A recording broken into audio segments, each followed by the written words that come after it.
Sejumlah momen mewarnai proses rekapitulasi suara pemilu 2024 secara berjenjang.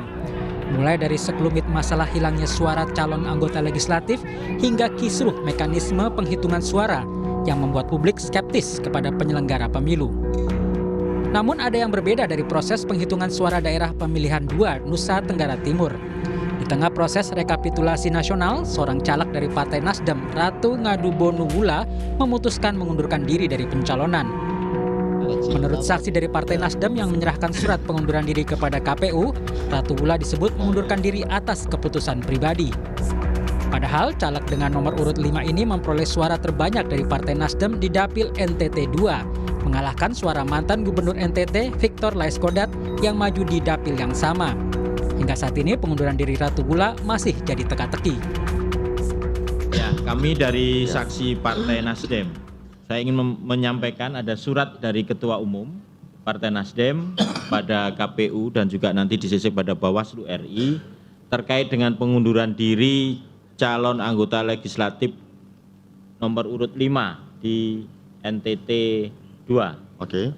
Dan untuk suratnya akan kami sampaikan dan alasan semuanya pengunduran diri sesuai dengan kehendak dari yang bersangkutan dan di atas materai. Di sisi lain, masalah yang muncul dari penggunaan sistem informasi rekapitulasi suara pemilu 2024 Sirekap masih jadi perhatian. KPU mengklaim hingga kini Sirekap tetap aktif sebagai alat bantu penghitungan suara.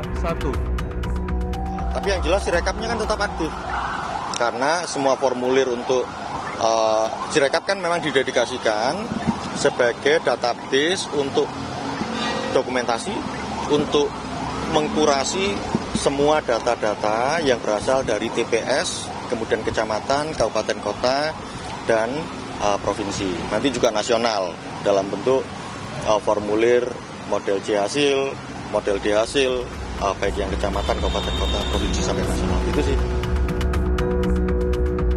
Menurut mantan komisioner KPU, penggunaan Sirekap ini di pemilu 2024 sudah sangat mengecewakan. Seharusnya selain alat bantu, Sirekap dijadikan alat transparansi dan pembanding KPU dalam proses rekapitulasi berjenjang. Kisruh soal Sirekap, walaupun Sirekap ini sebagai alat bantu, tetapi kemudian hasilnya sangat jauh sekali dari apa yang kita harapkan gitu. Harusnya Sirekap ini kan menjadi pembanding, menjadi alat transparansi KPU bahwa rekapitulasi di KPPS itu adalah berjalan dengan baik sesuai dengan data yang ada. Tapi yang terjadi malah sebaliknya. Nah, jadi jangan sampai kemudian Sirekap yang tadinya harus menjadi alat bantu malah menjadi troublemaker gitu ya. Proses pemilu tentu melibatkan proses politik. Namun, apapun hasilnya, KPU diwajibkan undang-undang untuk menyampaikan hasil akhir rekapitulasi pemilu 2024 pada 20 Maret mendatang. Tim Liputan, Kompas TV.